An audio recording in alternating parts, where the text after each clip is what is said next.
नमस्कार मित्रों, the press Hindi के साथ हैं आप और मैं हूं शरद। ये घटनाएं ज़रूर अलग अलग शहरों की हैं, लेकिन इनका मर्म एक ही है कि आखिरकार मानवता और इंसानियत कहाँ चली गई है, कहाँ खो गए हैं ये पैमाने जीवन के, जिन्हें लेकर हमारे पूर्वजों ने बड़े बड़े आदर्श स्थापित किए और पीढ़ी दर पीढ़ी हमें ये बताया गया कि समाज के साथ, परिवार के साथ और आसपास के लोगों के साथ सद्व्यवहार और मेल जोल बनाकर रहें। बीते कुछ दिनों में अंधी भागती विकास की दौड़ में बहुत कुछ पीछे छूटा है और उनमें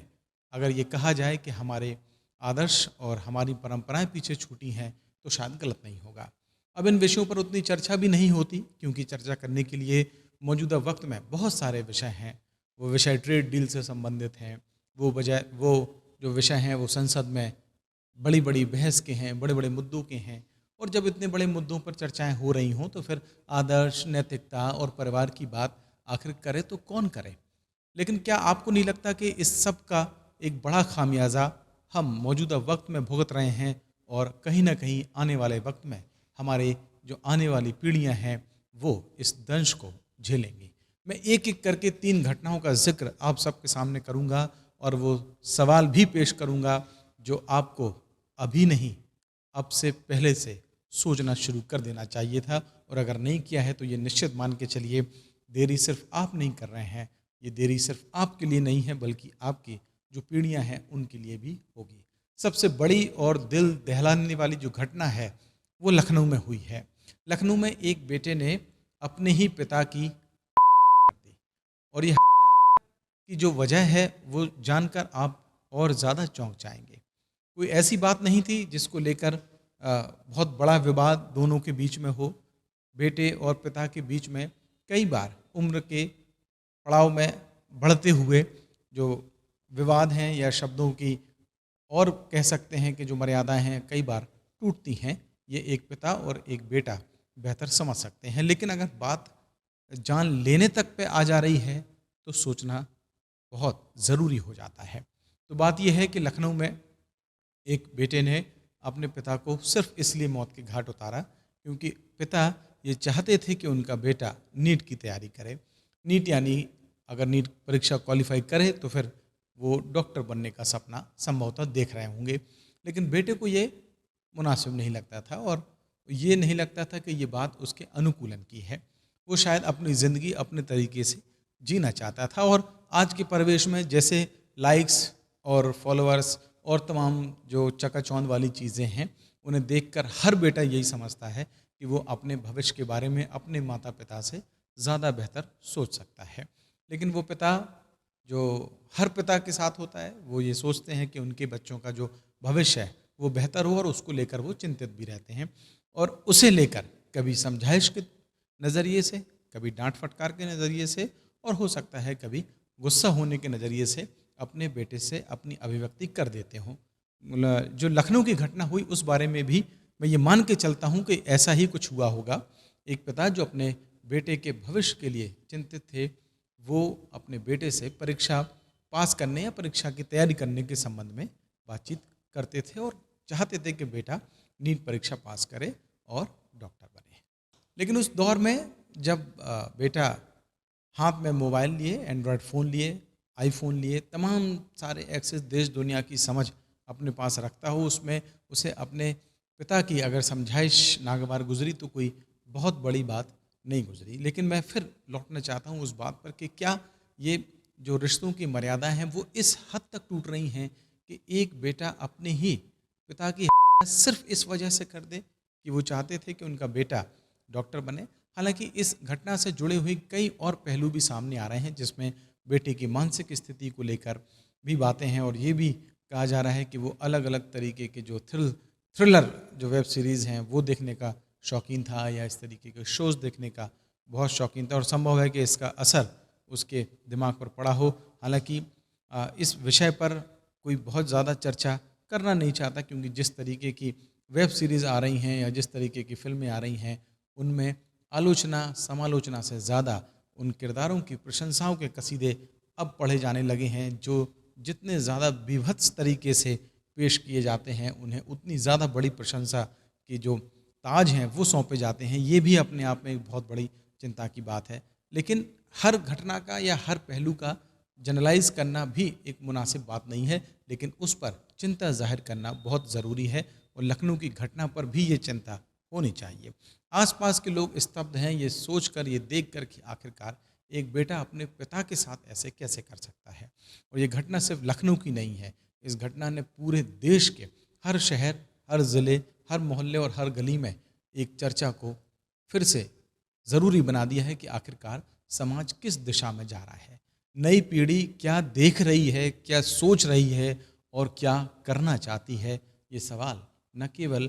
लोगों के मन में है बल्कि वो इसके समाधान भी तलाश रहे हैं। और ये मन ही मन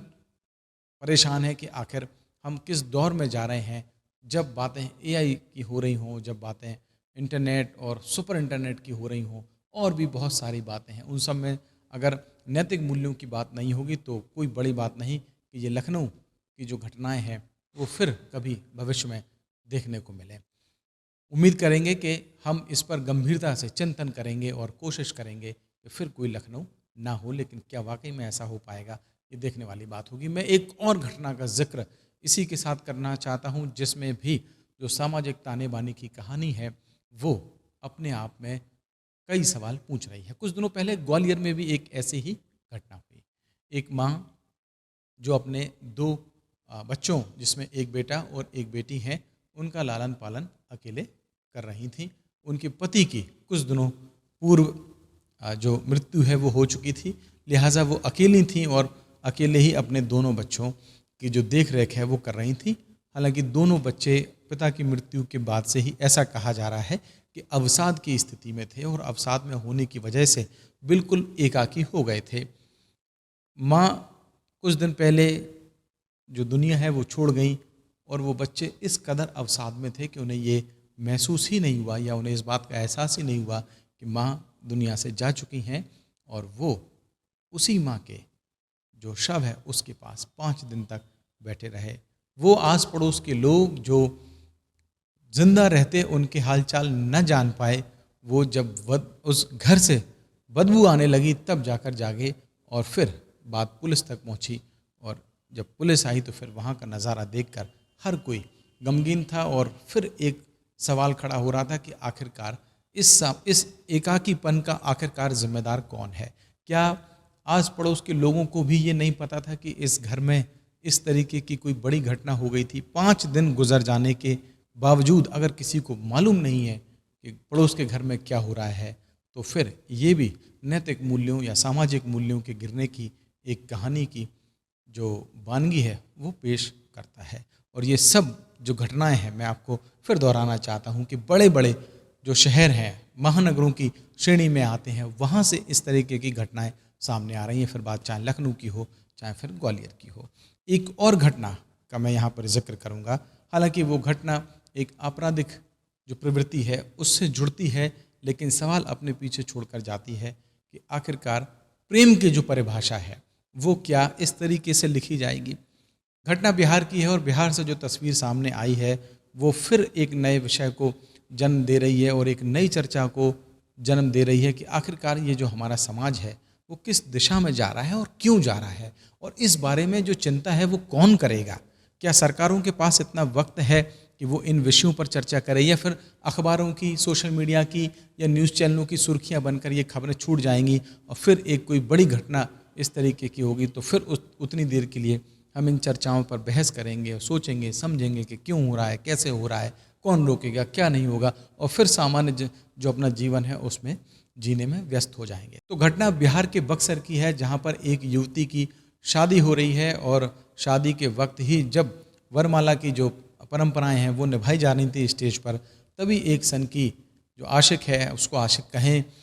या सन की साइको व्यक्ति कहें, किस तरीके की परिभाषा या किस तरीके के शब्द उसके लिए इस्तेमाल किए, ये भी एक बहुत सोचने वाली बात है। वो वहाँ पर पहुँचता है और बंदूक से एक गोली फायर करता है युवती के ऊपर जो शादी के जोड़े में उस वक्त स्टेज पर मौजूद थी, और वहाँ से फरार हो जाता है। जो खुशियाँ इस बात को लेकर थीं कि शादी की रस्में हो रही हैं, वो आनन फानन में तुरंत वहाँ से मातम की तस्वीरों जैसी बदल जाती हैं। हालांकि अभी की जो सूचना है और जिस वक्त भी मैं आपसे अपनी बात रख रहा हूँ उस वक्त तक जो युवती है उसकी स्थिति चिंताजनक बनी हुई है और उसे अस्पताल में भर्ती कराया गया है। लेकिन ये घटना भी अपने पीछे सवाल छोड़कर जाती है कि आखिरकार प्रेम की भी ये कौन सी परिभाषा है जो इस हद तक जो एक युवक है उसको यहाँ तक भी पहुँच जाने के लिए मजबूर करती है, जिसमें वो उसी युवती की या उसी प्रेमिका की जिसे वो चाहता है या जिसे वो पसंद करता है उसकी जान लेने पर ही उतारू हो जाता है। तो घटना चाहे बक्सर की हो, घटना चाहे लखनऊ की हो और घटना चाहे ग्वालियर की हो, ये अपने पीछे एक ऐसे सवाल को छोड़कर जाती हैं जो हमें बार बार ये याद दिलाती हैं या बार बार सोचने पे मजबूर करती हैं कि हम जिस वर्तमान युग में जी रहे हैं उसमें आखिरकार सोचने के लिए क्या सिर्फ ये बातें हैं कि संसद में क्या घटित हो रहा है, ट्रेड डील में क्या हो रहा है, एपस्टीन फाइल्स में क्या आया है, सरकार ने किसानों के लिए क्या किया है, या फिर T20 वर्ल्ड कप में कौन जीता और कौन हारा है, या फिर ये भी कि लखनऊ में एक बेटे ने अपने पिता के साथ क्या किया, ग्वालियर में एक माँ का शव क्यों 5 दिन तक पड़ा रहा और बक्सर में एक प्रेमी क्यों अपनी प्रेमिका को शादी के जोड़े में ही गोली मार देता है। एक बार अपने अंदर से भी ये सवाल ज़रूर करें। अगर मेरी बात आपको पसंद आई हो तो आप अपनी राय मुझे कमेंट करके बता सकते हैं, और अगर आपने अभी तक द प्रेस हिंदी को लाइक, शेयर और सब्सक्राइब नहीं किया है तो अभी करें और मुझे दें इजाज़त। नमस्कार।